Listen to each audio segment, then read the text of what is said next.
Aussitôt après avoir quitté la réunion, nous nous sommes mis en route pour aller voir une femme, une de nos amies, Madame Doppelman, à Edmonton, en Alberta. Et à seulement 30 kilomètres de la frontière canadienne, nous avons appris que mon frère se mourait. Alors, nous avons fait demi-tour en pleine tempête de neige pour retourner à la maison. Nous avons donc voyagé pendant 11 jours. Nous sommes arrivés tard hier soir. Nous nous sommes couchés tard dans la nuit. Et nous nous sommes levés tôt ce matin. Alors, je suis très fatigué.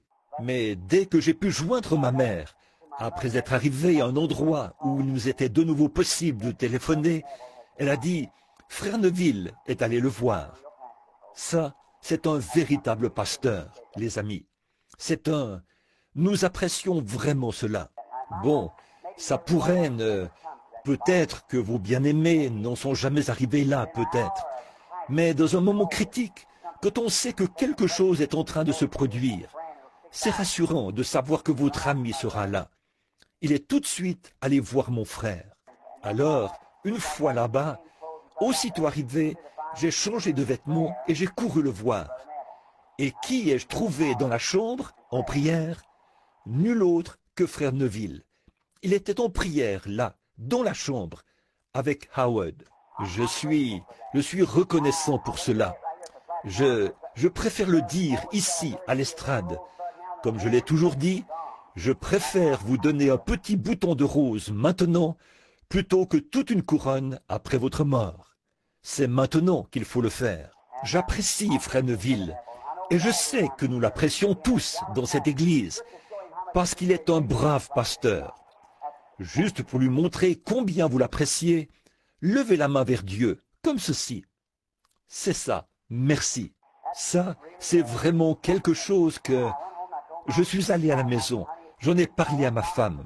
Je lui ai dit, chérie, quand je suis allé frapper à la porte, je suis passé lire sa fiche médicale au bout du couloir, pour vraiment voir ce qui n'allait pas. Ensuite, je suis allé là et j'ai entendu quelque chose à l'intérieur. J'ai frappé à la porte. Je croyais que quelqu'un parlait. Il l'avait fait asseoir sur son lit avec sa Bible, et tous les deux avaient la tête inclinée. Ils priaient Dieu quand je suis entré. Je me suis simplement joint lui dans la prière. Et aussi dans ma prière, j'ai dit à Dieu que je l'apprécie. C'est un véritable ami et un véritable pasteur. Puisse frère Neville vivre longtemps dans ce monde pour servir le Seigneur. Je crois qu'un si brave homme, Dieu le gardera ici pendant de très nombreuses années pour le servir. Cela a touché mon cœur plus profondément que tout ce qui m'est arrivé depuis longtemps.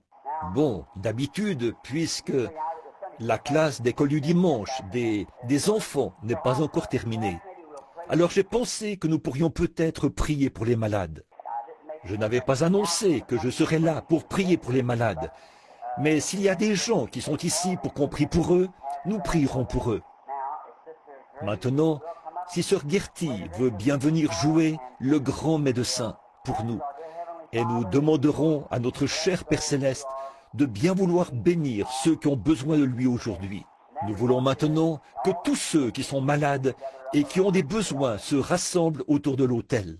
Si je ne me trompe pas, est-ce bien Nelly Sanders qui s'avance? Oh là là, que Dieu te bénisse Nelly. Ça fait 25 ans. Que Dieu te bénisse Nelly. J'ai promené le regard tout à l'heure et je t'ai vu. Et je ne voulais pas que tu penses de regarder comme ça, les yeux braqués sur quelqu'un. J'ai regardé plusieurs fois et il me semblait que c'était Nelly. Probablement que personne ici ne se souvient d'elle. Je pense que certains d'entre vous, combien se souviennent de Nelly Sanders? Mais bien sûr, elle était l'une des premières personnes à fréquenter le tabernacle. Ma défunte épouse et elle étaient des amies intimes et aussi des sœurs en Christ. Et elle s'est mariée à un des officiers de l'organisme volontaire pour l'Amérique. Et lui, notre frère, est parti pour être avec Dieu. Je crois qu'il l'a laissée avec 2 garçons, je crois. Quoi qu'il en soit, elle a des enfants, et certains vont encore à l'école. Nelly, toute seule, est désemparée. Et elle arrive à l'âge où on devient tout nerveux et bouleversé. Elle m'a téléphoné quand j'étais dans une réunion à Phoenix, en Arizona, pour que je prie pour elle. Beaucoup de mes souvenirs, Nelly, remontent à une époque où le sol était recouvert de sciure, et où toi et Hope, la jeune Adcock et bien d'autres étaient là. Ça, c'était il y a de nombreuses années, il y a 25 ans. Le temps m'a filé entre les doigts. Nous avançons très rapidement sur ce chemin, c'est vrai. Eh bien, que Dieu soit avec toi maintenant. Vous qui êtes malade et qui désirez venir devant l'autel pour la prière, notre pasteur et moi, nous nous unirons pour prier pour vous. Avancez-vous. Et tout juste après ceci, il y aura un service de prédication, un bref message pour vous. J'aimerais que vous puissiez rester. Après la prière pour les malades, nous clorons le service d'école du dimanche. Nous passerons alors directement à l'autre service et j'ai quelques annonces à faire.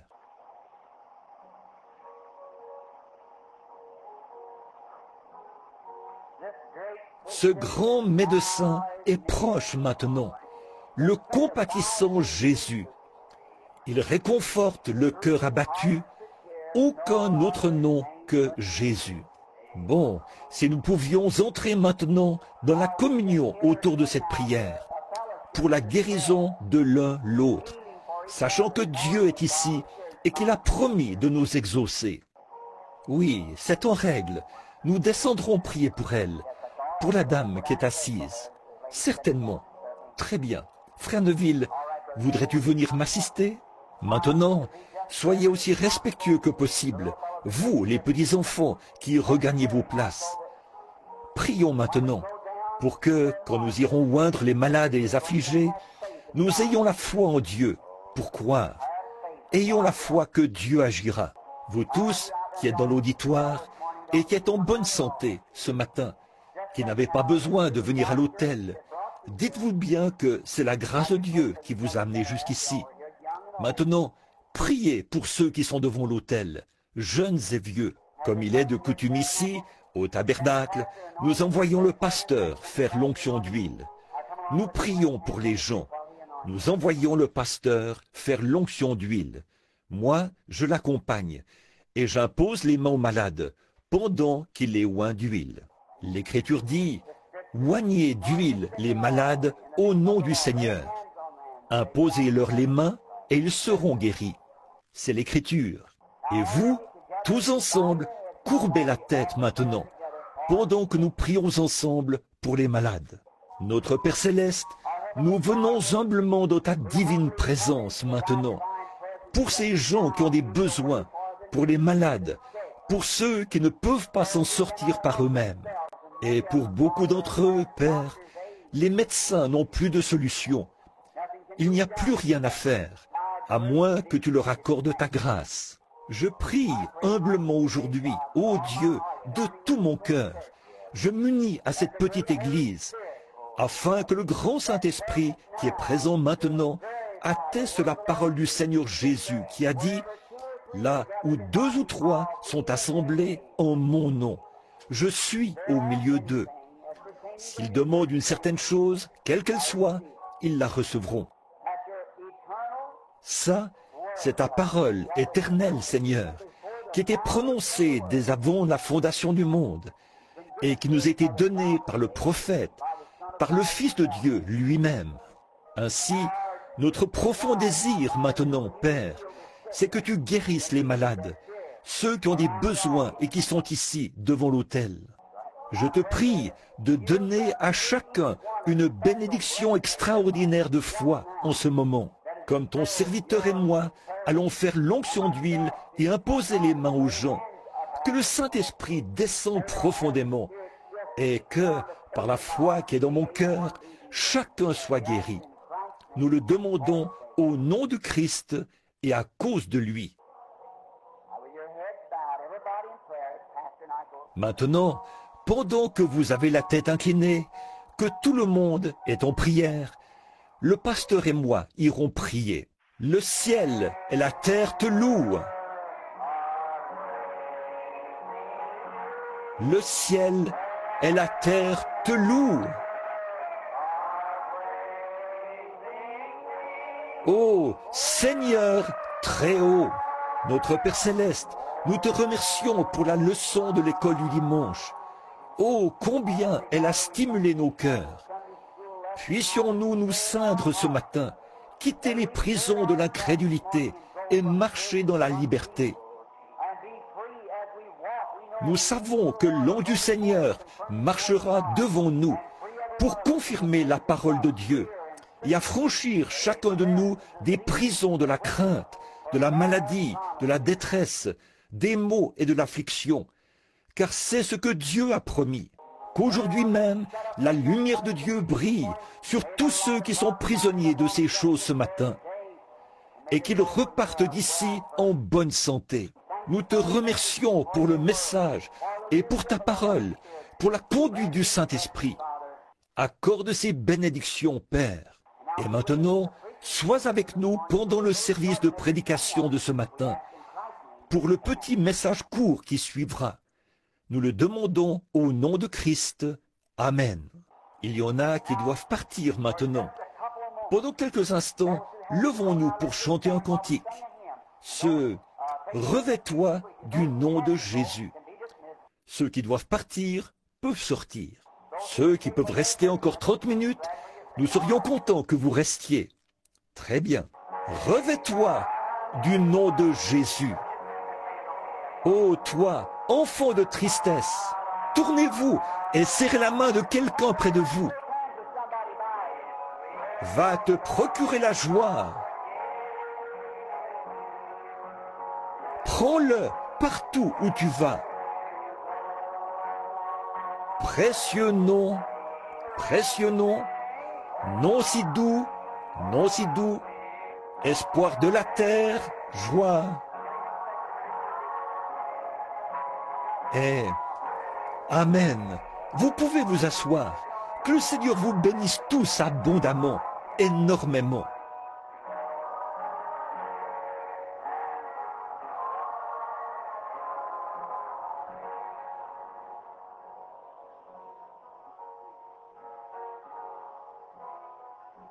Amen. Be seated and the Lord bless you all real richly. Good. Je viens de remarquer que nous avons quelques exemplaires du Héros de la foi ici. C'est le petit programme, le petit journal de frère Bosé de Chicago. Un frère vraiment bien. Nous avons eu de très bons moments de communion fraternelle ensemble. Nous passons de beaux moments chaque fois que nous allons à Chicago. J'étais de nouveau avec lui il y a quelques soirs. Et ces journaux sont gratuits. Venez et prenez-en un à la fin du service. Ils sont posés ici. Bon, nous sommes heureux de voir que beaucoup d'entre vous demeurent attachés à Christ. Et maintenant, j'aimerais prendre juste quelques minutes de votre temps pour parler de quelque chose. Parce que je suis ici avec vous. Je suis fatigué. J'ai la voix affaiblie. J'ai eu de grandes réunions. À Indianapolis, c'était une merveilleuse série de réunions, intenses. Et nous étions vraiment heureux le soir où nous avons vu des centaines de personnes traverser ce tabernacle, où environ 10 000 personnes étaient assises, venir donner leur cœur à Christ ce soir-là. Russell Ford et les autres, oh combien ils étaient transportés de joie. Et l'œuvre que frère Cadell a commencé depuis des années, continue d'aller de l'avant. Vous savez, j'aimerais avoir un bâtiment comme celui-là. C'est l'un des plus beaux bâtiments que j'ai vus, en raison de la façon dont il a été aménagé. Et là, chez eux, il y a vraiment quelque chose. Je crois que je suis du genre émotif. Quand je vois une grande œuvre que quelqu'un a commencée, ça me touche. Bon, je suis enroué. Nous avons été là-haut, dans les montagnes. Nous voulions aller voir une femme malade, une de nos amies, tout au nord, au Canada. Nous étions sur le point de traverser la frontière lorsqu'il m'a été rapporté que mon frère se mourait. Alors nous avons fait demi-tour. Nous avons roulé jour après jour, nuit après nuit. Nous avons passé 10 jours assis dans la voiture. Alors, vous pouvez vous imaginer comment je me sens ce matin. Mais je suis reconnaissant à chacun de vous, une fois de plus, d'avoir prié pour mon frère, parce qu'il semble qu'il est en train de se remettre. Dieu lui a donné une autre chance. Donc je vous remercie et je loue Dieu pour tout. J'ai encore beaucoup de décisions importantes à prendre. Une tournée mondiale aura bientôt lieu. L'Afrique me tient beaucoup à cœur. Il y a d'autres endroits partout, si bien que je ne sais pas de quel côté me diriger. C'est partout, partout. Il y a aussi plus d'une dizaine de très grands congrès qu'on organise maintenant. Et on m'invite à aller à chacun d'eux. Il me reste 24 heures pour décider de la prochaine étape. Alors, priez pour moi. Priez pour moi. J'ai besoin de vos prières. Vous qui êtes ici devant, j'espère que ça ne vous a pas incommodé, qu'on ait arrêté ce ventilateur pendant un instant. J'ai été exposé à de très nombreuses choses dans ma vie, du fait de voyager pour le Seigneur. J'ai vu des conditions de toutes sortes, des maladies et la lèpre. J'ai serré des lépreux dans mes bras, je leur ai serré la main et j'ai vu toutes sortes de maladies. J'ai été dans des salles et des camps d'isolement et tout, presque partout dans le monde. Et je ne suis plus un jeune homme. Nelly, je pense que tu le sais. J'avance vers l'âge. Puis l'autre jour, j'ai entendu parler de frère Bosworth, là, qui a presque 90 ans. Et pendant que j'étais à Indianapolis, il a eu un caillot de sang dans le cœur. Il était inconscient, un râle d'agonie dans la gorge. Madame Bosworth a appelé pour qu'on prie pour lui. Je suis allé là-bas, nous en avons fait l'annonce et avons commencé à prier. Le lendemain, il m'a appelé et a dit « Je désire participer à l'une de tes réunions un de ces jours. » Et moi qui me sens comme ceci à 47 ans, je devrais avoir honte. Mais ce n'est que mon côté humain, je suppose. Mais, oh, que c'est précieux, que c'est merveilleux. Rien n'est comparable au salut. Avoir le salut, ça, vous n'en avez pas pleinement conscience, mes amis. Je suis certain que le diable tient cela éloigné de vous autant qu'il le peut. Il le fait avec moi. Il vous empêche de réaliser la valeur d'une âme. Avez-vous jamais songé à ce que c'est, au vrai sens de l'éternité, et à combien de temps vous serez dans cet état? Voyez, vous rendez-vous compte, c'est maintenant le temps où vous prenez votre décision par rapport à l'éternité. Dimanche dernier, vous étiez ici, je crois. J'ai prêché sur l'assurance, la puissance que Dieu avait promise, qu'il vous avait prédestiné et appelé avant la fondation du monde, et qu'il avait inscrit votre nom dans son livre. Vous n'avez rien eu à voir là-dedans. C'est Dieu qui l'a fait. N'est-ce pas merveilleux? L'agneau avait été immolé avant la fondation du monde. Et quoi? Ça ne s'est accompli que 4000 ans plus tard. Mais Dieu, une fois qu'il avait prononcé cela, il devait l'accomplir, parce qu'il doit tenir sa parole.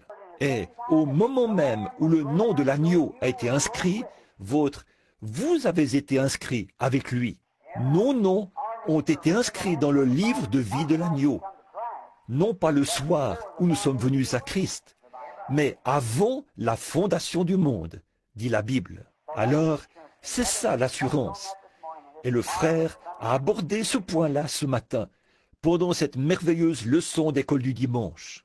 Bon, lisons un passage quelque part dans l'Écriture, juste pour un peu de... j'ai à cœur quelque chose. J'aimerais l'exprimer pendant quelques instants, puis nous terminerons la réunion. Et il y aura un autre service ce soir.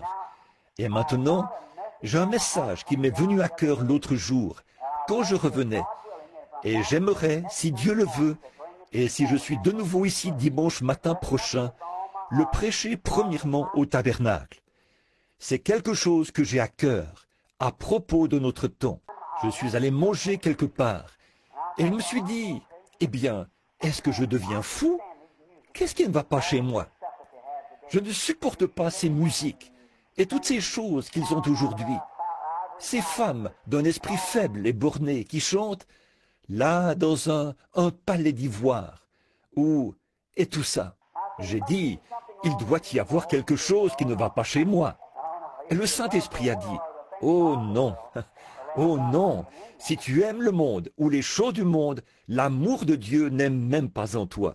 J'ai donc pensé, eh bien, dans ce cas, je ne veux pas m'adapter à ce monde. C'est vrai. Alors le Saint-Esprit s'est mis à me révéler ce message. Je n'aurais pas eu le temps ce matin. Je suis trop fatigué, en plus.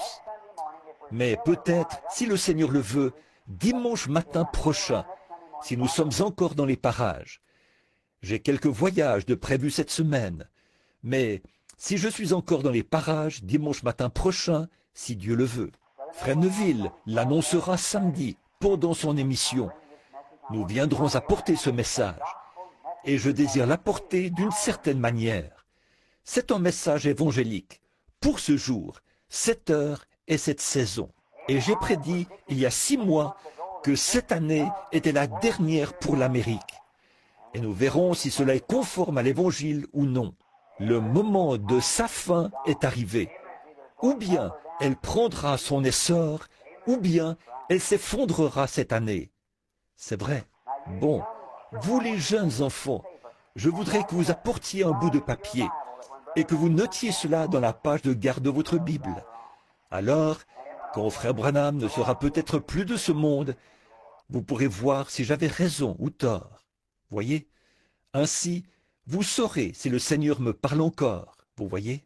Maintenant, dans Romains chapitre 4, je veux lire juste un passage de la parole pour continuer. Que dirons-nous donc qu'Abraham, notre père, selon la chair, a obtenu? Si Abraham a été justifié par son œuvre, il a sujet de se glorifier, mais non devant Dieu. Car, que dit l'Écriture? Abraham crut à Dieu, et cela lui fut imputé à justice. Or, à celui qui fait une œuvre, le salaire est imputé, non comme une grâce, mais comme une chose due. Et à celui qui ne fait point d'œuvre, mais qui croit en celui qui a justifié l'impie, sa foi lui est imputée à justice. Que le Seigneur ajoute sa bénédiction à la parole. Bon, le petit sujet, si on peut l'appeler ainsi, dont j'aimerais vous parler, c'est l'amour divin. Quand l'amour divin a été projeté et qu'il arrive à sa destination, la grâce souveraine prend la relève. Voyez? Eh bien, pouvez-vous imaginer? Méditez là-dessus pour vraiment bien saisir maintenant. Voyez?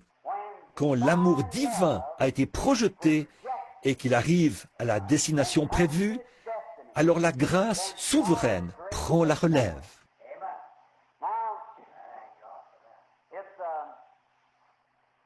Eh bien, c'est étrange de voir les gens, le genre de personnes, ceux que nous côtoyons et ce que nous faisons. Bon, nous devons tous nous rendre à cette évidence. Il y a des gens dont on aime vraiment la compagnie. Et il y en a d'autres, de braves gens, des gens qu'on aime, mais qui ont en eux quelque chose qui fait qu'on a du mal à rester en leur compagnie. Ça, c'est un fait, et nous voulons en parler. Cela est dû à l'atmosphère que cet individu, homme ou femme, crée lui-même. En effet, vous êtes un créateur en miniature, parce que vous êtes des fils et des filles de Dieu. Peu importe jusqu'où vous vous êtes enfoncés dans le péché, vous êtes néanmoins des fils et des filles de Dieu. C'est que votre âme et votre esprit ont été déchus et dégénérés. Mais Dieu est votre créateur. Et dans votre état déchu, vous êtes une création perdue et séparée de Dieu, dominée par le diable. C'est vrai. Mais vous êtes néanmoins des fils et des filles de Dieu. Il ne veut pas qu'aucun de vous périsse, mais que tous viennent à la repentance. Voyez? Et il a fait tout ce qui est en son pouvoir pour... Seul Dieu lui-même pouvait le faire. Donner la possibilité à sa créature d'accepter cela et d'être ce qu'il veut que vous soyez. Revenir à votre état normal. Et personne... Maintenant, je dirais ceci, et c'est assez tranchant, mais voilà. Personne n'est dans son état mental normal tant qu'il n'a pas accepté le Seigneur Jésus. C'est une déclaration forte, mais c'est la vérité.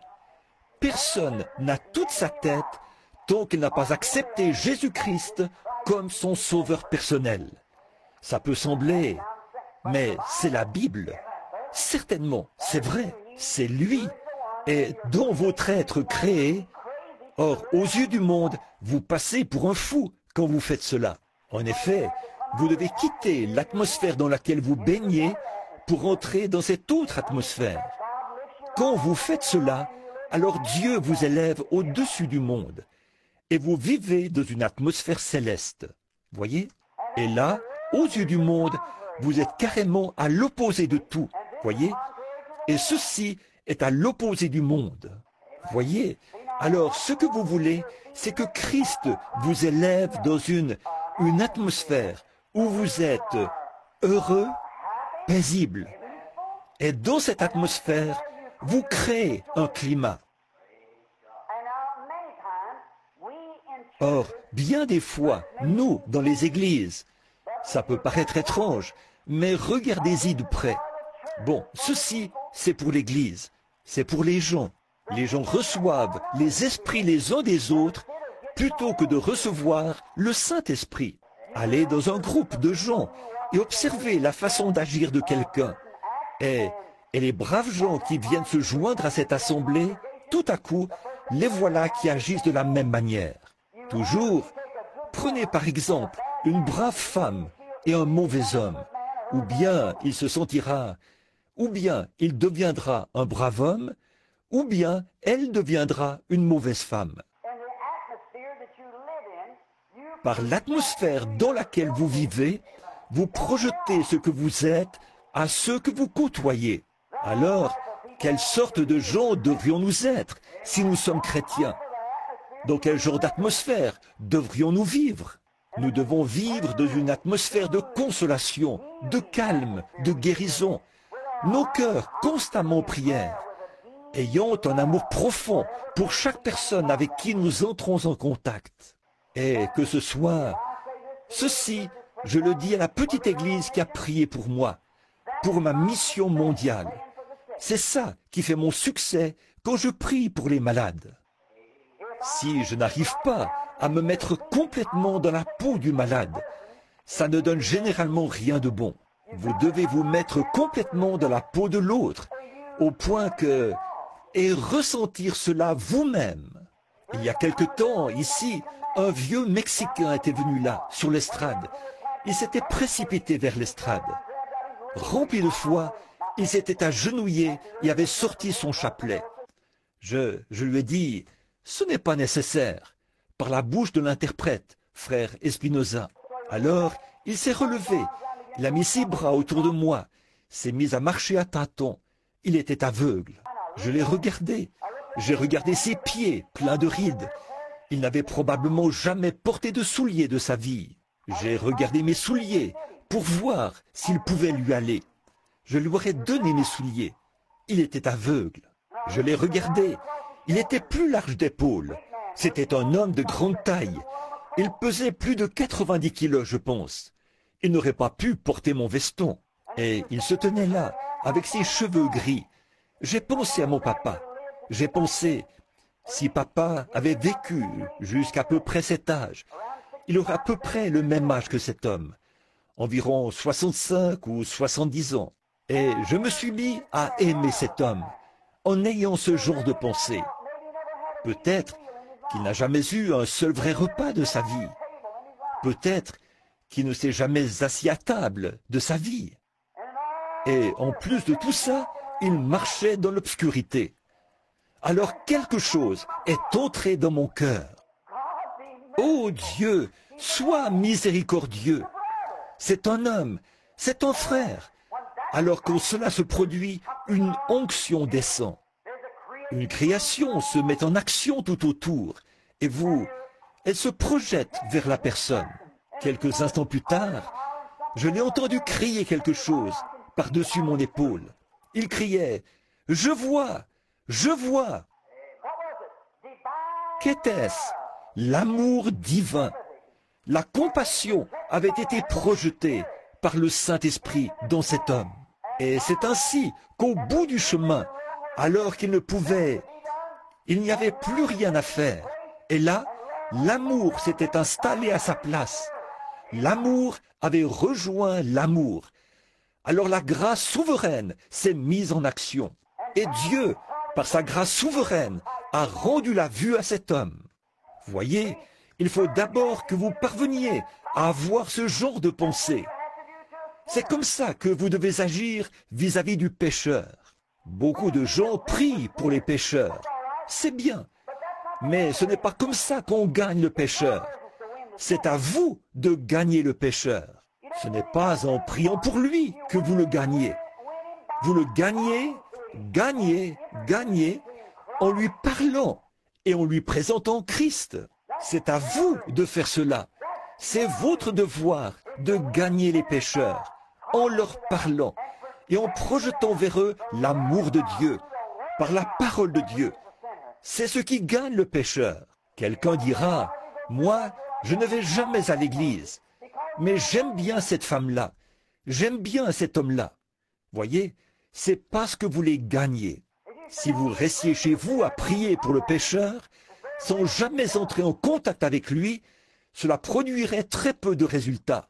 Mais vous devez prier et ensuite aller vers lui. C'est exact. Allez-y, faites cela. Bon, donc, il s'agit de projeter cet amour. Il y a quelques jours, j'écoutais le témoignage d'un grand fabricant de charrues qui se tenait sur l'estrade. Eh bien, des hommes d'affaires de partout dans le monde étaient assis là, sur l'estrade, ce fabricant de charrues aussi. Il s'est levé et a dit, « Eh bien, j'ignore pourquoi j'ai dû subir une opération. » Et j'aime cet homme. C'est un fidèle de frère Roberts, notre ami. Ainsi donc, il a dit, quand j'ai su que j'étais malade et que je souffrais de calculs rénaux, je suis allé déjeuner avec frère Oral. Et il a dit, frère Oral s'est levé et a dit, bon frère, je vois que vous êtes en détresse. Alors, il a dit, je vais prier pour vous. Et il a dit, eh bien, gloire au Seigneur. Mon désir était que vous disiez cela, frère Oral. Il a dit qu'Oral s'est approché, a posé les mains sur ses reins, et il a dit, je réprime ce calcul rénal, qu'il quitte cet homme sur le champ. Et il a ajouté, après cela, a-t-il dit, j'étais soulagé. Et il a dit, peu après, c'est revenu. Il a dit, je suis retourné voir frère Oral.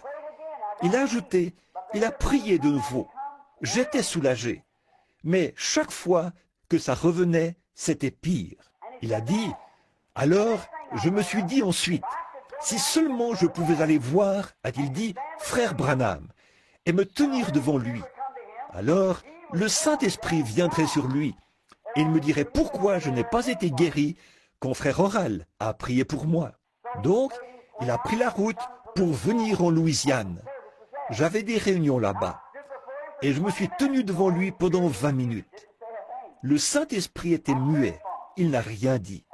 J'ai prié pour lui et il a dit qu'il s'est senti mieux. Et il est venu, puis il est reparti. Il devenait nerveux et agité. Il allait de lieu en lieu, demandant à tout le monde de prier pour lui, de prier pour lui. Et cet homme aimait le Seigneur. Mais finalement, ça s'est aggravé au point qu'on l'a expédié chez Mayo. Mayo l'a examiné et a dit, « Vous avez une chance sur 1000 de vous en tirer. Une infection s'est installée. Tout votre corps est intoxiqué.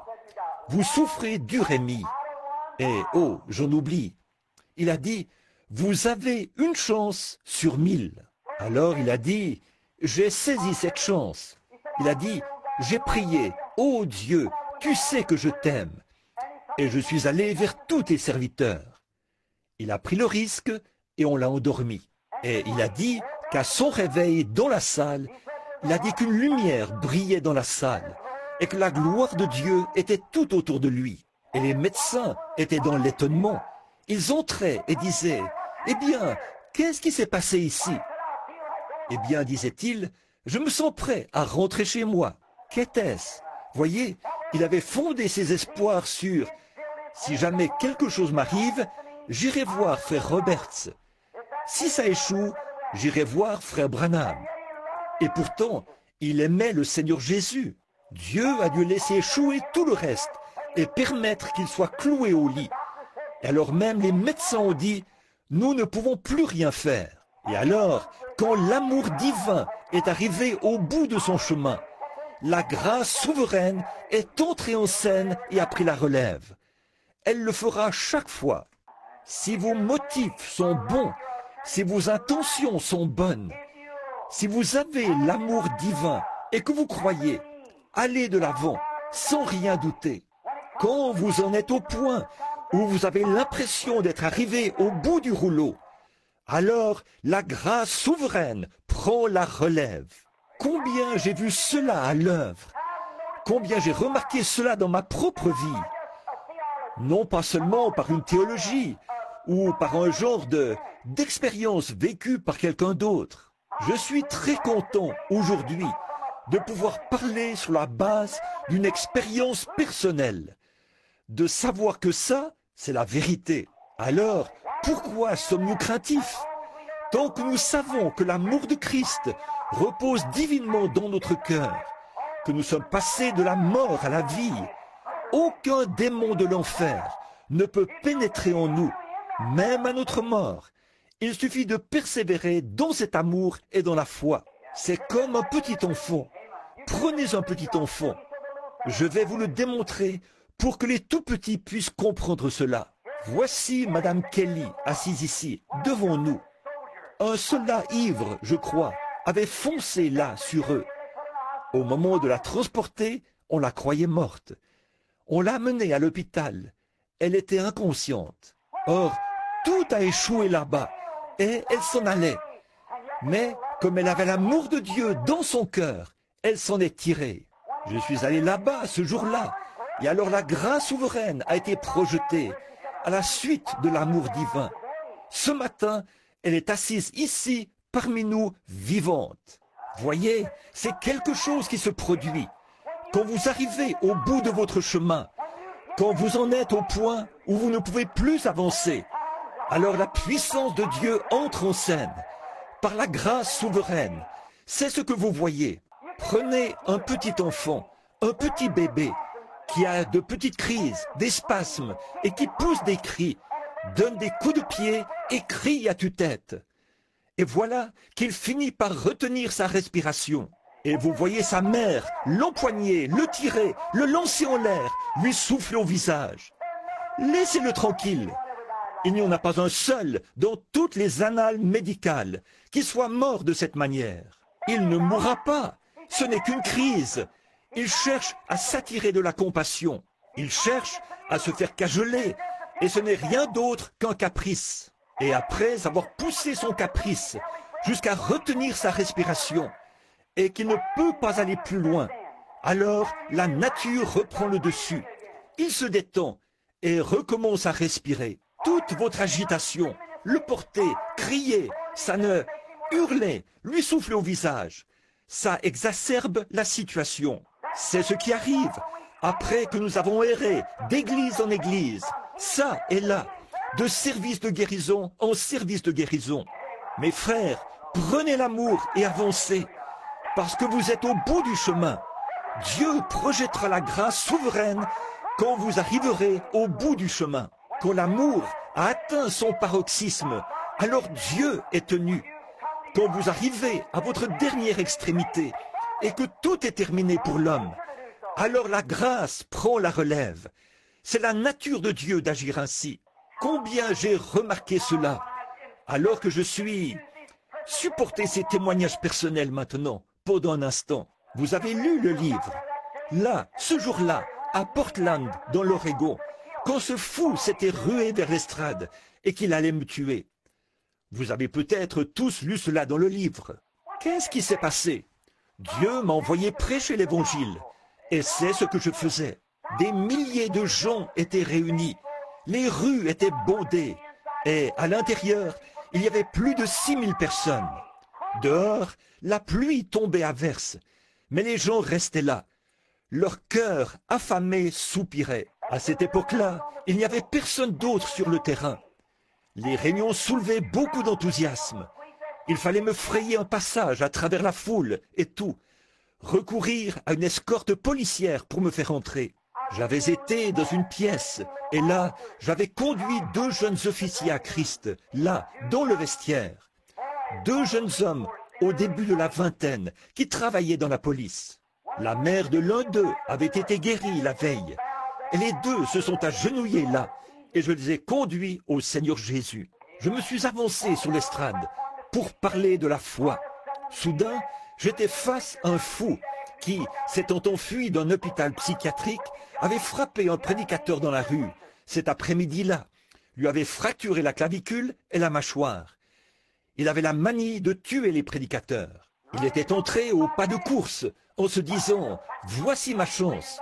Il s'est rué vers l'estrade. Il pesait environ 115 ou 120 kilos et mesurait près de 2 mètres. Il balançait les mains vers l'avant et vers l'arrière. Il a dit « Espèce d'hypocrite, espèce de serpent dans l'herbe ». Et voilà, le service de Dieu était en marche. Les gens étaient guéris. Des milliers de gens étaient guéris et bénis. Des ministres étaient inspirés. Ce grand réveil n'était alors qu'à ses débuts. Puis il a commencé à avoir de l'impact partout dans le monde. Là, sur l'estrade, était assis T.L. Osborne. Amen. Qui a gagné des dizaines de milliers d'âmes à Christ. Il était assis là, lui qui était pasteur. Et 8 ou 10 membres de son assemblée, depuis le balcon, observaient la scène. Et ce fou s'est rué vers l'estrade pour perturber la réunion du Seigneur.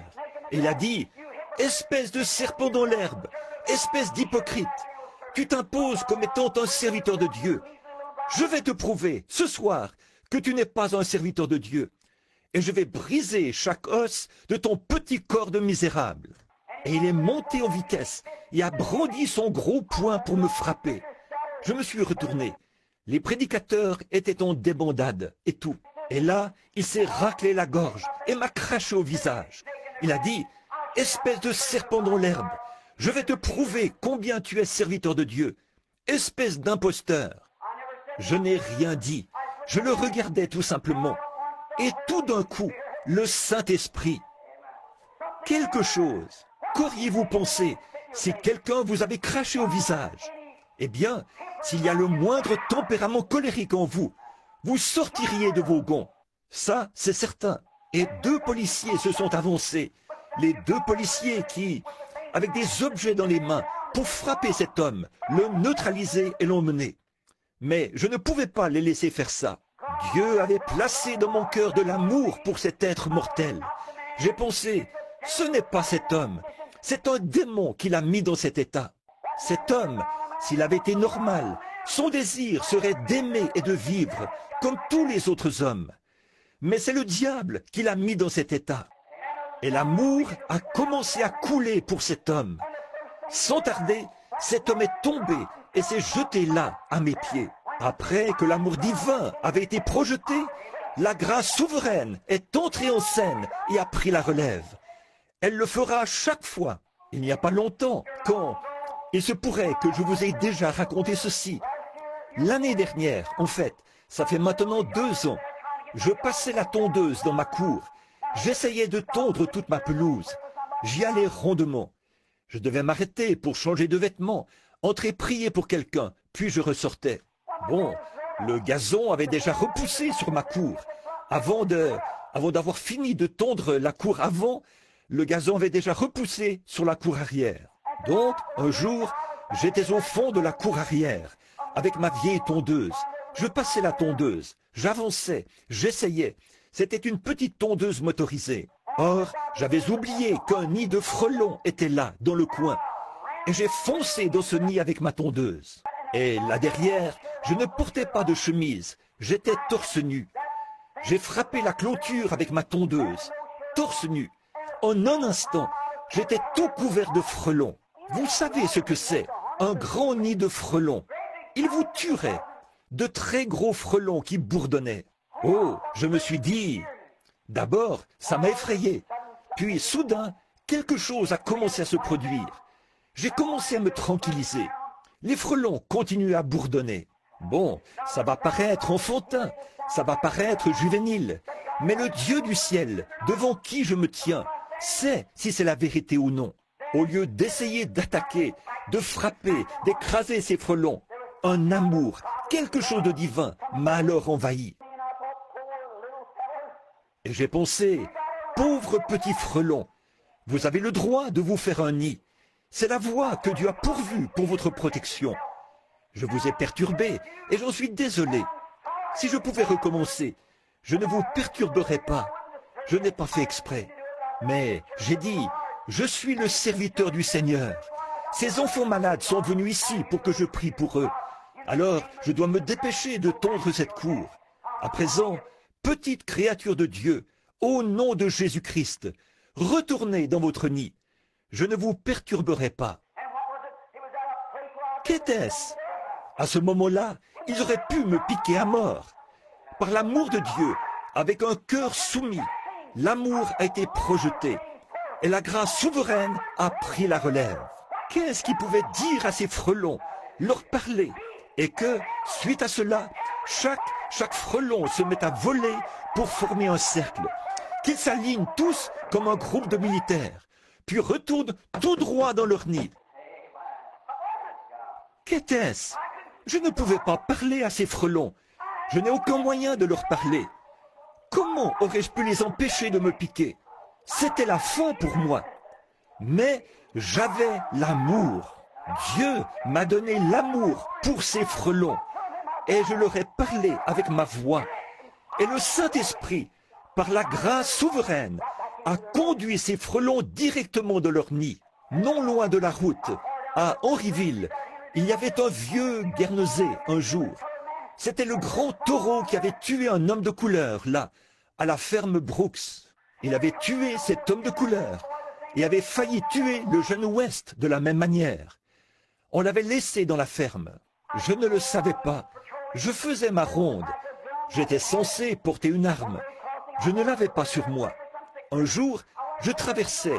J'avais pensé aller de l'autre côté prier pour un malade. Je suis passé par ce champ, oubliant que ce taureau était là. J'ai marché jusqu'au beau milieu de ce champ. Que s'est-il passé?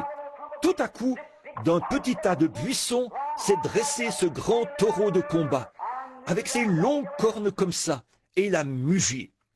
J'ai su que c'était ce taureau meurtrier. J'ai regardé en arrière. J'étais trop loin de la clôture, à environ 200 mètres. Il se trouvait à moins de 10 ou 12 mètres de moi. Il se tenait là, ses cornes pointées vers le bas, et il a laissé échapper un gros beuglement. Je n'avais pas d'arme, ni d'arbre où me réfugier. Je ne pouvais pas retourner vers la clôture. Je me suis dit, eh bien, c'est fini pour moi. Bill Branham, voici venir ta destruction. Tu vas être martyrisé, tué à coups de cornes, ici, dans ce champ. Je suis resté là. Mais soudain, quelque chose a commencé à s'installer. Cœur, la gloire de Dieu, quelque chose est entré dans mon cœur. J'ai pensé, j'ai perturbé ce pauvre animal. Ce n'est pas ce pauvre animal, c'est le diable qui le pousse à agir de la sorte. Et je sais une chose, la voici. Je désire que vous écoutiez cela. Il n'y a qu'une chose qui vaincra le diable, c'est le pur amour divin. L'amour vaincra tout. Dieu a tant aimé le monde. C'est ce qui a vaincu la question du péché. C'est ce qui a vaincu la question de la maladie. C'est ce qui vaincra les différends dans l'Église. C'est ce qui vaincra tout ce qui est contraire et qui doit être vaincu. L'amour le fera si vous le laissez faire. Ainsi donc, ce grand animal a foncé vers moi. Au lieu d'éprouver de la haine pour lui, frère Mike, je l'ai aimé. J'ai pensé, tu es la créature de Dieu. Qui d'autre que Dieu pouvait te créer? Tu étais couché là, paisiblement, et je suis entré dans ton territoire. Pourtant, des avertissements ont été affichés partout à travers le champ. Je n'y ai pas songé une seule seconde. J'ai quitté mon territoire habituel pour aller prier pour un malade. Et là, j'ai vu venir ce taureau, la tête oscillant comme ça, et il se dirigeait vers moi pour me tuer. Et je le savais. Mais l'amour divin a commencé à entrer en scène. J'ai pensé, pauvre créature, pauvre bête, tu ne peux agir autrement. Tu étais couché là et je t'ai perturbé. Maintenant donc, je suis le serviteur de Dieu. Tu es la créature de Dieu. Au nom de Jésus-Christ, retourne te coucher, car je suis en route pour aller prier pour un des enfants de Dieu qui est malade. Retourne te coucher. Et ce taureau venait vers moi de toutes ses forces. Aucune crainte, je n'avais pas peur du tout. Pas plus que j'aurais eu peur de frère Neville qui est assis ici. Je ressentais seulement un amour pur et saint dans mon cœur. Qu'est-ce que cela a fait? Cela a créé une atmosphère. Et ce taureau a foncé directement dans cette atmosphère. À moins de 3 mètres de moi, il a freiné, les pattes tendues. Il a regardé là, tellement vaincu. Il avait le plus doux des regards. Il s'est retourné et est allé se coucher. Et je suis passé à 1,50 m de lui. Qu'est-ce? Quand l'amour divin a été projeté, la grâce souveraine prend la relève à ce moment-là. C'est le même Dieu qui a pu empêcher les lions de s'approcher de Daniel. Ils étaient sortis en rugissant. Et le brave Daniel se tenait là, enveloppé de l'amour de Dieu. Les lions se sont retirés et se sont couchés. C'était paisible. Je te le dis, mon frère, quand Dieu t'enveloppe de l'amour divin, alors tu trouves la paix dans la vallée. C'est vrai. Il y a quelque temps, je revenais de Dallas, au Texas. Je revenais à la maison par avion. Nous avions eu une série de réunions là-bas. Et en chemin, il y a eu un orage et l'avion a fait un arrêt d'urgence à Memphis. Pendant que j'étais à Memphis, on m'a logé à l'hôtel Peabody. Oh, quel hôtel somptueux! Je ne me sentais pas tout à fait à ma place. J'étais là-bas ce soir-là et j'y ai passé la nuit. Le lendemain matin, on m'a appelé et dit « Révérend Branham ?» Oui. On m'a dit « La limousine vous prendra à 7 heures précises. L'avion décollera à 7h30. » J'ai dit « Merci monsieur » et j'ai raccroché. Je me suis levé, j'ai prié et je me suis dit « Eh bien, j'ai peut-être le temps de faire un saut à la boîte d'un bureau de poste. » J'ai ici de la correspondance à laquelle j'ai répondu hier soir. Je me suis levé et me suis mis à descendre la rue. Je marchais en chantant. Il y a des gens presque partout dont le cœur est enflammé. Du feu qui descendit à la Pentecôte, qui les a nettoyés et purifiés. Oh, il brûle maintenant dans mon cœur. Oh, gloire à son nom. Je suis si heureux de dire, je suis l'un d'entre eux. Je descendais la rue, le paquet de lettres à la main, allant vers le bureau de poste. J'ai senti une chose étrange. Vous savez de quoi je parle, n'est-ce pas? C'est comme si tout s'était tranquillisé. Oh, quelle sensation! J'ai pensé, oh là là, que c'est merveilleux. Bon, Doc chantait souvent un petit cantique. Que je marche guidé par la colombe céleste. Remplis-moi chaque jour d'amour. Je méditais là-dessus. Et cet amour s'est mis à couler en abondance. Nous avons l'amour, mais il nous faut l'amour en abondance. L'amour qui déborde. Vous dites, oh, j'aime les pécheurs. Mais, oh, mon frère, ma sœur, les aimez-vous suffisamment fort pour aller vers eux, discuter avec eux et les gagner à Christ? Voyez-vous ce que je veux dire? Vous dites, j'aime le Seigneur. Mais pouvez-vous lui faire confiance quand le médecin secoue la tête? Pouvez-vous lui faire confiance quand vous avez tout perdu?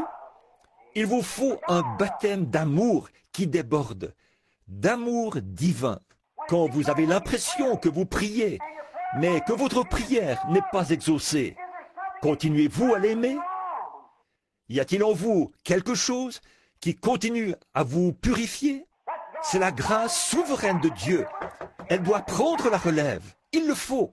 C'est la nature de Dieu. Dieu ne peut rien faire d'autre que ça. Quand Dieu a vu le péché de ce monde, il a vu que les hommes se mouraient sans espérance et sans possibilité d'être sauvés. Et pourtant Dieu savait que les hommes l'aimeraient. Et cela a fait pression sur lui et a démontré sa nature. La nature de Dieu, c'est l'amour. Dieu est amour. Et cela a tellement fait pression sur la nature de Dieu qu'il a dû pourvoir d'un moyen de s'en sortir pour ceux qui désiraient s'en sortir.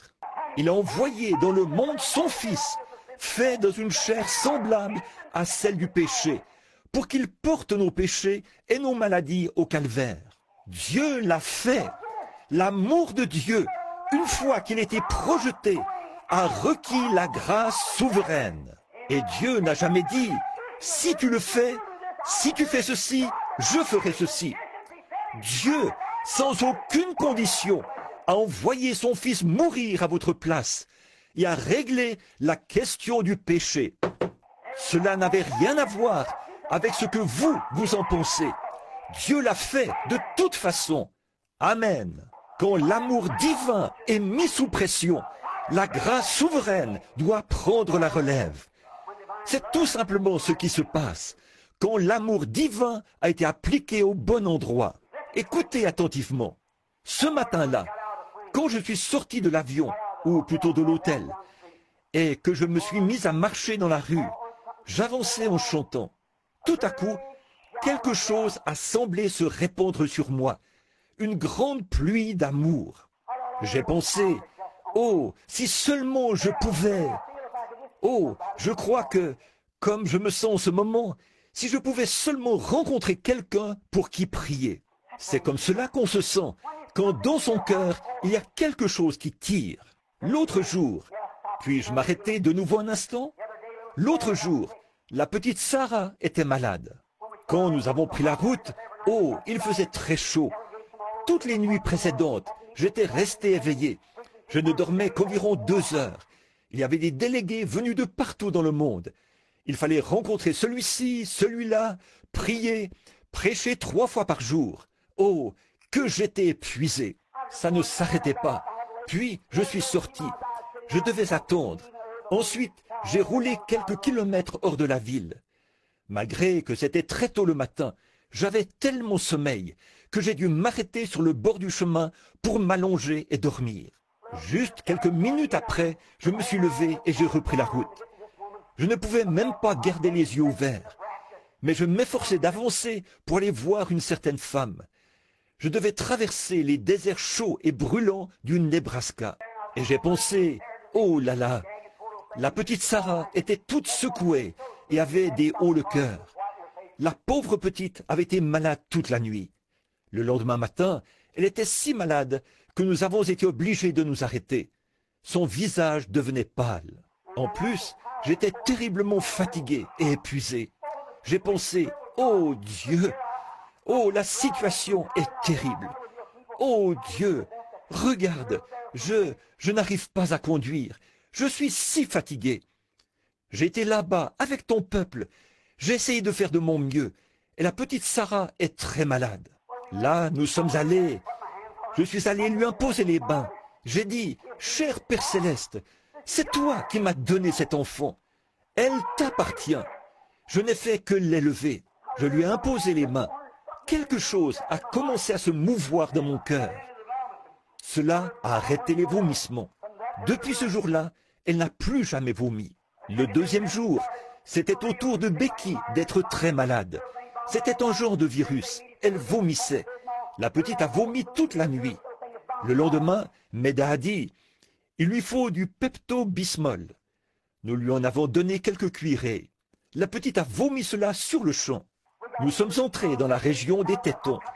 Quand nous avons quitté la contrée chaude et que nous avons commencé à monter, elle voulait voir cette jolie chaîne montagneuse. Elle n'y parvenait pas. Elle était très malade. J'ai dit, chérie, regarde ici. Je veux prendre. J'ai dit, papa veut te prendre en photo pour que tu puisses y voir la montagne. Elle a dit, oh papa, j'ai l'impression d'être en train de mourir. Alors nous lui avons donné du Pepto-Bismol de nouveau. Ce matin-là, nous avons prié en ces termes. Seigneur, sois miséricordieux. Oh, ça ne lui a fait aucun bien. Alors nous sommes arrivés là-haut et je l'ai fait sortir. J'ai dit, chérie, viens prendre de l'air frais. Il faisait froid. Elle avait mis sa petite veste. Il y avait de la neige au sol. Je suis donc sorti et elle essayait Elle a dit, oui papa. Elle s'est mise à faire, et de l'eau coulait de sa petite bouche. J'ai regardé, ses petits yeux étaient enfoncés. Et sa petite bouche salivait beaucoup. Je me suis avancé, j'ai levé les yeux vers la montagne. J'ai dit, je lève mes yeux vers les montagnes. D'où me vient le secours? Le secours me vient de l'Éternel. Tout à coup, quelque chose a commencé à se mouvoir au fond de moi. Oh, j'aimerais avoir ça en permanence. Je suis allé à côté de la voiture et j'ai ouvert la portière. J'ai dit, chérie, regarde ici, vers papa. Oh là là, cela a réglé la question du vomissement pour toujours. 5 minutes plus tard, elle courait partout et jouait avec Sarah. Qu'est-ce? Quand l'amour divin a été projeté, la grâce souveraine prend la relève. Il le faut. Je marchais dans la rue ce matin-là, à Memphis.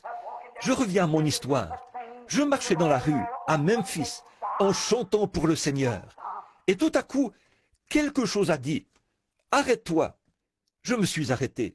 Tout à coup, il a dit, « Fais demi-tour, va dans l'autre direction. » Eh bien, c'était dans la direction du fleuve.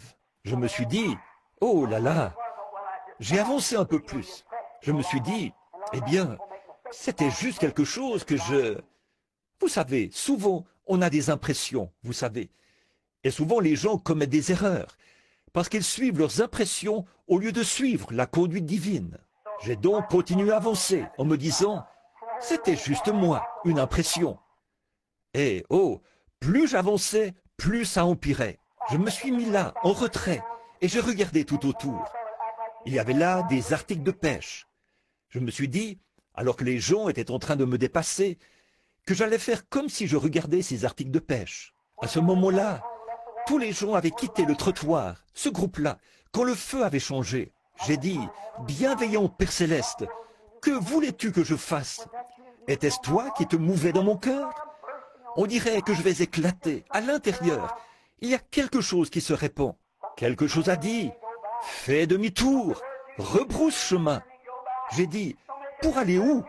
Il a dit, fais demi-tour, rebrousse chemin. Pour aller où? Ça ne change rien. On continue à marcher, c'est tout. J'ai fait demi-tour et j'ai repris ma marche dans la rue. J'ai marché, j'ai regardé ma montre, ça continuait à insister. L'heure était passée. Je suis allé un peu plus loin. L'heure était passée.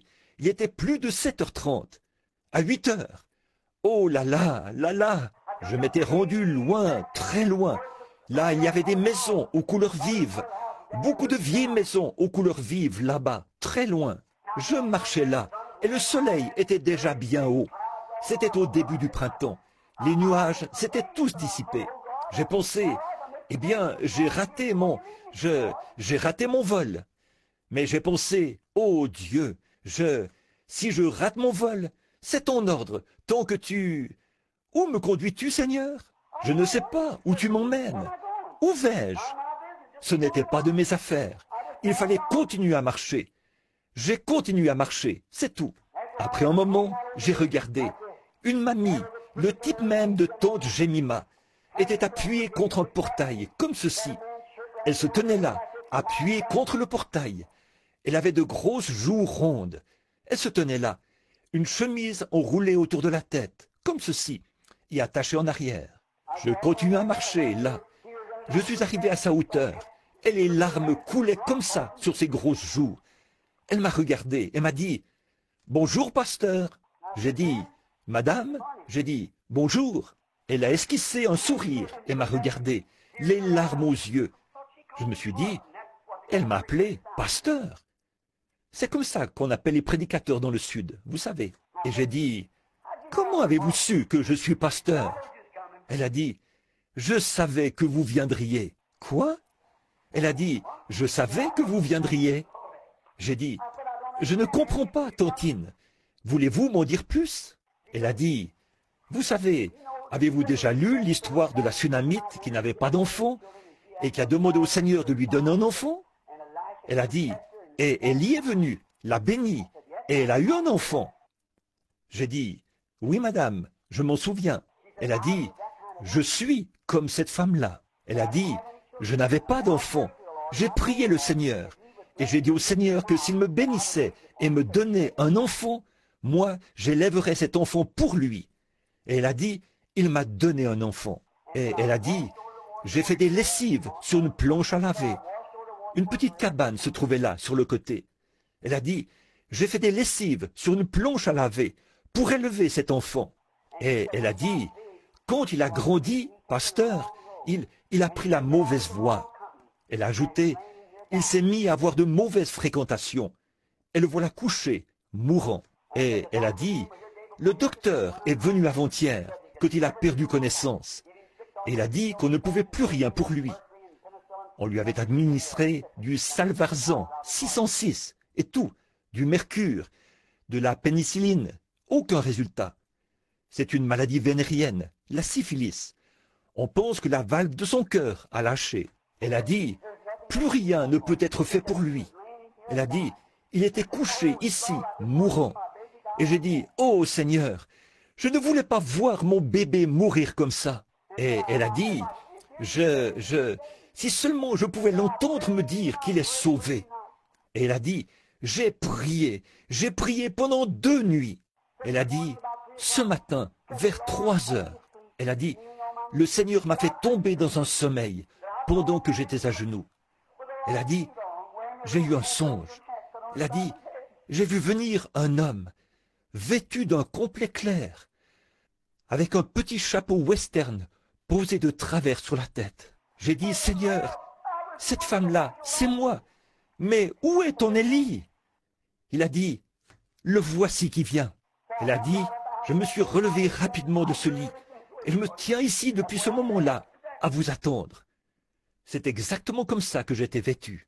Oh, frère, quand l'amour divin a été projeté, cette mère envers son enfant, oui, il pesait 80 kilos, mais il restait toujours son enfant, couché là, mourant dans la honte. Peu importe combien il s'était couvert de honte, c'était son enfant. Elle l'aimait. C'est ça, l'amour d'une mère. Peu importe combien il l'avait couverte de honte, elle l'aimait malgré tout. Et si vous ne pouvez pas oublier votre enfant, peu importe ce qu'il a fait, à combien plus forte raison, Dieu peut-il ne pas vous oublier? Il a dit, vos noms sont gravés sur la paume de ma main. Une mère pourrait oublier son nourrisson, mais je ne vous oublierai jamais. Peu importe ce que vous avez fait, combien vous vous êtes éloigné, combien vous êtes empêtré, Dieu vous aime toujours. Dieu vous aime. Gardez cet amour vivant. Ne le laissez pas s'éteindre. Donc, elle a poussé un soupir.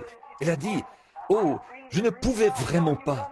Elle a dit, pasteur, j'ai eu un songe dans lequel je vous ai vu venir. Elle a dit, quand j'ai regardé dans la rue et que j'ai vu ce petit complet clair et ce petit chapeau posé de travers sur votre tête, elle a dit, l'esprit m'a dit, le voilà. Et elle a dit, voulez-vous entrer? J'ai pensé, oh Dieu, j'ai pensé, c'est peut-être ici que tu me conduisais. C'est pour cette raison que je devais venir ici. Je ne savais pas. J'ai ouvert le portail. Il était fermé à l'aide d'une chaîne et d'une pointe de charrue. Je ne sais pas si vous avez déjà vu ça. J'ai ouvert la vieille porte et je suis entré. Frère, j'ai été dans des palais de rois. J'ai été dans les maisons les plus riches du monde. J'ai été chez certains multimillionnaires dont la fortune s'élève à 20 jusqu'à 28 millions de dollars. J'ai marché sur leurs tapis chenilles de mur à mur. J'aurais facilement pu m'étendre et m'endormir directement sur ce tapis, dans ces magnifiques demeures. Mais là, pas même un tapis au sol. Il y avait une espèce de petit lit à colonne en fer. Une petite couverture ordinaire couvrait ce jeune homme. Sur la porte, un écriteau. Que Dieu bénisse notre foyer. J'ai su que je me trouvais dans un foyer chrétien. J'ai su que je me trouvais quelque part où on avait élevé des prières. Pas d'affiches indécentes au mur, pas de photos vulgaires, mais une Bible ouverte sur l'espèce de petite table en marbre qui se trouvait là. Un grand garçon était couché là, dans le lit. Il tenait les couvertures et faisait J'ai pensé, oh là là. Je lui ai palpé les pieds. Ils étaient collants et froids. La mort était sur ce garçon. Et il répétait sans cesse, Oh, c'est si sombre! C'est si sombre! Et j'ai dit, de quoi parle-t-il? Elle a dit, pasteur, elle a dit, ça fait plusieurs jours maintenant qu'il se croit perdu en haute mer. Elle a dit, il ne sait pas où il va. Et elle a dit, c'est ça qui me brise le cœur. Elle a dit, il s'en va, il est perdu en mer, il ne sait pas où il va. Elle a dit, pasteur, j'ai prié, j'ai tout fait, j'ai tout fait. Je ne veux pas qu'il se perde, pasteur. Elle a dit, c'est pour ça que je priais. J'ai dit, Tantine, de quoi souffre ce garçon? Elle a dit, c'est une maladie vénérienne. Le docteur l'a déclaré mourant. Il n'y a plus rien à faire. Et elle a dit, il est inconscient.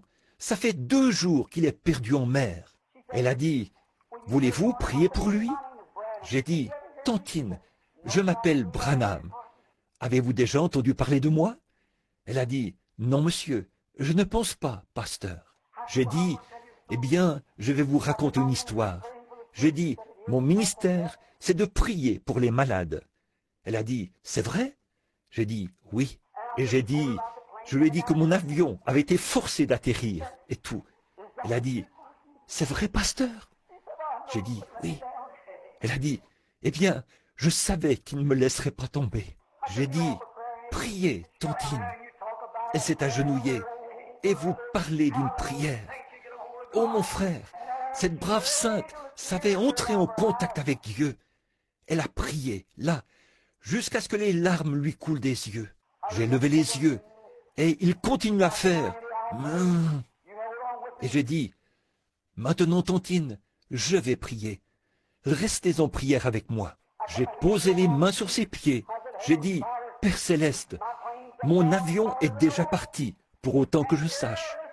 Et voici cette pauvre maman te supplie instamment pour son enfant. Et autant que je sache, c'est ici que tu m'as conduit. Je te prie d'être miséricordieux envers lui. Et presque au même moment, je l'ai entendu dire, maman, oh, maman. Elle s'est relevée, elle a essuyé les larmes de ses yeux, et elle a dit, oui mon chéri, le bébé de maman se sent mieux. Elle s'est mise à lui caresser la tête. Il a dit, maman, la pièce est en train de s'éclairer. La pièce est en train de s'éclairer. L'amour souverain. Là, l'amour divin avait été projeté au cœur de Dieu. Alors la grâce souveraine devait prendre la relève et répondre. Quand je pense à cette pauvre mère qui s'était accrochée à Dieu par la prière et tout ça, alors, qu'est-ce qui s'est passé? Dieu, par sa grâce, Dieu, dans sa miséricorde, a fait descendre un avion des cieux et l'a immobilisé au sol, afin d'exaucer la prière d'une pauvre femme de couleur ignorante, quand l'amour divin avait été projeté, qu'elle ait été pauvre, noire, jaune ou quoi que ce soit, peu importe, quand la grâce divine a été projetée, la grâce souveraine doit prendre la relève. L'amour qu'avait cette brave maman, cette maman qui avait supplié instamment. Et ce jeune homme, environ 2 ans plus tard, je voyageais. J'étais dans un train qui allait dans le sud. Je suis descendu du train pour aller m'acheter un hamburger. Il fallait payer environ 70 ou 80 cents pour en avoir un dans l'avion et dans le train. Or, je pouvais m'en acheter un pour environ 20 cents dans un petit kiosque. Je suis descendu du train et me suis mis à marcher. Quelqu'un qui portait une casquette rouge m'a dit « Bonjour, pasteur Branham !» J'ai regardé autour de moi, j'ai dit « Bonjour, fiston !» Eh bien, a-t-il dit « Vous ne me reconnaissez pas ?» J'ai dit « Non, je ne pense pas. » Il a dit « Vous souvenez-vous, il y a environ 2 ans, quand vous êtes venu prier pour moi? Là-bas, chez ma maman ?» J'ai dit, c'était toi ce garçon? Il a dit, eh oui, pasteur Branham. Il a dit, non seulement je suis guéri, mais je suis sauvé maintenant. Je suis chrétien. La grâce souveraine. Ah oui, mon frère, je vous le dis, quand Dieu voit que l'amour a été projeté, la grâce doit prendre la relève. Il y a quelques semaines, chez moi, vous vous en souvenez, beaucoup d'entre vous, eh bien, quand cette brave opossum était étendue là, alors qu'une jeune fille, là-bas, avait noyé son enfant. Dieu lui avait pourtant donné un enfant, mais elle ne voulait pas l'élever. Alors, elle l'a enveloppé dans une couverture et l'a jeté dans la rivière pour le noyer. J'ai dit, ça, ce n'est pas une mère. C'est plus vil qu'une chienne. Un animal ne ferait pas ça. Si l'amour souverain de Dieu a pu être projeté sur un animal, à combien plus forte raison pourra-t-il être projeté sur un homme ou une femme? C'est vrai. Et cette brave mère opossum qui se dirigeait vers l'allée, vous connaissez l'histoire. Elle est entrée et est restée là, près des escaliers, pendant 24 heures. Et je n'en savais rien du tout. Frère Wood et ceux qui sont assis là au fond, et ce Wood qui avait pitié de cet animal, a dit, « Frère Branham, pourquoi la laissez-vous souffrir? Et les pauvres petits opossums se nourrissent de ce vieux lait qu'ils tirent d'elle, alors qu'elle était tendue là, morte. » Elle a dit, « Pourquoi ne pas les tuer, frère Branham, ou abattre cette brave mère? » Elle n'était pas tout à fait morte, elle était... Quand on lui donnait un coup, ça la faisait bouger un peu. Et elle était restée étendue là, toute la nuit. Et le lendemain, la brave petite Becky est venue là et a dit, « Papa ?» Eh bien, le lendemain matin, vers le lever du jour, elle a dit, « Que vas-tu faire de cet opossum, papa ?» Elle a dit, « J'ai pensé à elle toute la nuit. » Et j'ai dit, « Moi aussi, Becky. » Je suis descendu dans le bureau. J'ai dit, « Retourne te coucher, chérie. Ce n'est pas l'heure de te lever, il est trop tôt. » Je me suis assis là, dans mon bureau. Je me suis dit, je dois faire quelque chose de cette brave opossum. Je ne sais pas quoi faire. Puis j'ai entendu une voix, et ça, je ne m'y attendais pas du tout. Au même endroit où les pommes étaient apparues ce matin-là, pour frère Hall, quand il était guéri du cancer. À l'endroit où les malades et les affligés ont été guéris. J'étais assis là, dans ce petit bureau. J'ai entendu une voix dire, « Je l'ai envoyée vers toi. Elle est restée étendue là, comme une dame, pendant 24 heures, attendant son tour pour que tu pries pour elle. Et toi, tu ne m'as rien dit à ce sujet. » J'ai dit, « Eh bien, je ne le savais pas du tout. » J'ai dit, « Eh bien, tu veux dire que c'est toi qui as envoyé cet opossum ?» Je me suis dit, « Qu'est-ce qui ne va pas chez moi? Est-ce que je parle tout seul ?» Je me suis surpris en train de me parler à moi-même. Je suis allé à l'extérieur. La petite Becky était toujours à la porte, en train de regarder. Je me suis approché. Cette brave opossum était là. Elle était toute couverte de rosée et tout. J'ai dit, « Père Céleste, si tu as envoyé cette pauvre opossum ignorante, si tu l'as envoyée ici, tu as en quelque sorte mis dans mon cœur un amour pour elle, car elle est une mère. C'est pourquoi je ne pouvais pas la tuer. Je ne pouvais pas tuer ces petits. Et la grâce souveraine l'a conduite ici, pour que les gens le sachent et que ça leur serve de leçon. Alors, ô Dieu, je te prie, au nom de Christ, de la guérir. » Et cette brave opossum qui avançait en traînant en arrière sa patte, remplie d'asticots et enflée au point de doubler en taille, s'est dressée sur cette patte. Elle a fait entrer ses petits dans sa poche et s'est mise à marcher là, aussi naturellement que n'importe quel autre animal que vous avez vu marcher. Elle s'est retournée vers moi, comme si elle se retournait pour dire « Merci, gentil monsieur ». À ma connaissance, ils sont très heureux aujourd'hui, elle et ses petits. Pourquoi? Quand l'amour divin a été projeté, la grâce souveraine prend la relève. Mon frère, ma sœur, il y a une seule chose à faire dans votre vie. Aimez le Seigneur votre Dieu de tout votre cœur, de toute votre âme, de toute votre force et de toute votre pensée. Et croire que chaque parole qu'il a prononcée est la vérité. Et quand vous arriverez au bout de votre chemin et que vous ne pourrez plus avancer, alors la grâce souveraine, la grâce divine sera projetée. Comment aurais-je pu lui parler, étendu là, quand les frères Maillot m'avaient abandonné, assis sur le perron là-bas, frère Cox assis à mes côtés, à se demander ce qui se passait. Je ne pouvais vraiment plus supporter ça, mais j'ai dit,